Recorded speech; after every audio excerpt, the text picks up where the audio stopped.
Hello everyone and welcome to Theology on Tap. Today I want to talk about the Tower of Babel and Moses. And I think it'll be very interesting. I hope it'll be helpful to you today.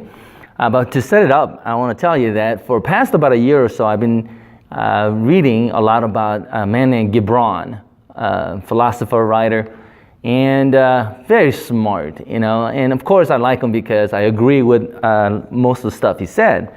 And recently, my son has tuned me into Alan Watts. I guess he was a philosopher from Great Britain, and he was, what he did was to bring or to interpret the Eastern philosophy and introduced it to Western world, okay? And I think he did a pretty good job, but I found a couple of quotes by Alan Watts that actually fits really into what I want to talk about today. And this is what he said. He said, I have realized that the past and the future are real illusions, that they exist in the present, which is what there is and all there is. Right? Past and the future is an illusion. Only present is real.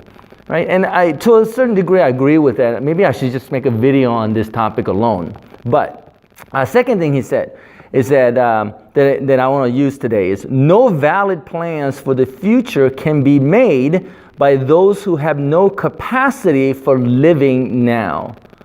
And that really applies to most of the people today, especially, in my opinion, to the liberals in this country. Because they're always talking about the future, how much better it's going to be, and things like that, and how things are really unfair, which takes away the now for those, who are, I guess, I don't know if people are really suffering in this country as much. I'm sure there are a lot of people that do, but majority are living through the best of all times in the history of this world. But thinking about the future of a utopian country is taking away the joy of living today. I totally believe that, and you can notice that by all the violence that are in the country today, right? But that's the side point of this. But the important thing is that you rob the joy of now if you are thinking about the glory of the past or thinking about the glories of the future, or the danger of the future. Because if you look at all these movies and TV shows about the future, everything is horrible. Everyone's gonna die except for the few that has to survive. Bible preachers has been saying this for generations, that Jesus is gonna come and destroy the world. And even media and even the secular people are talking about the future in such a negative way that brings about fear and doubt into the people who live today. So obviously that causes us to, believe in things that's not true, or live out the kind of a life that is not really helpful for the future, but more harmful. All right. So I want to talk about today and how we are being taught by the world to plan for tomorrow, all the calamities of the future, or even with success of the future, your utopian future where you're going to retire in Laguna Beach or something like that and live in a mansion and enjoy life for about 10 years before you die. All right, and you have to suffer now through it. All right, now planning for the future and everything else, that is so glorified because we live in a dog-eat-dog world and you have to beat your competitors, and that's just how we were taught. But Bible is so upside down than what the reality is, because I think Bible would agree with what Alan Watts was saying. I don't know if he was a Christian or not, but definitely he preached Zen quite a bit. But Zen, there's a lot of stuff that Zen says is straight out of the Bible. Jesus said, don't worry about tomorrow, for tomorrow will take care of yourself. I don't want things of the future or the things of the past to rob you and me of what we have today. And I think that's a real struggle to many people. I was driving these few people to a party a few weeks ago, and they were in their early 20s, 23, 24, and they're just worried about their future.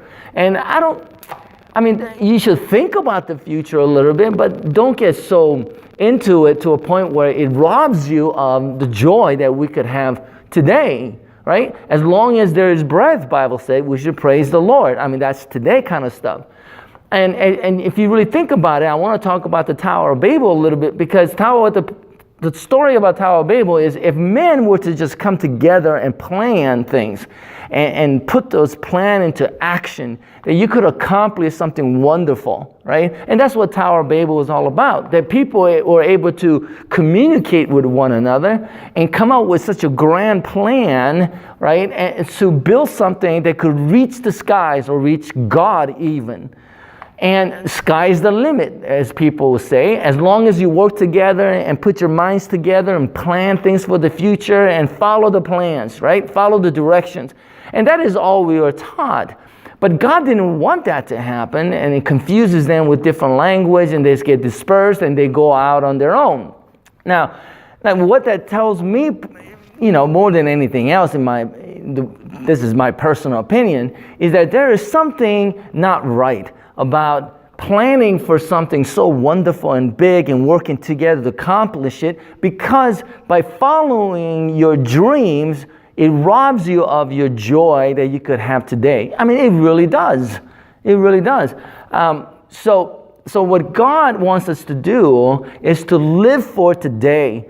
There's a Bible verse that says, that God will be the light upon your feet.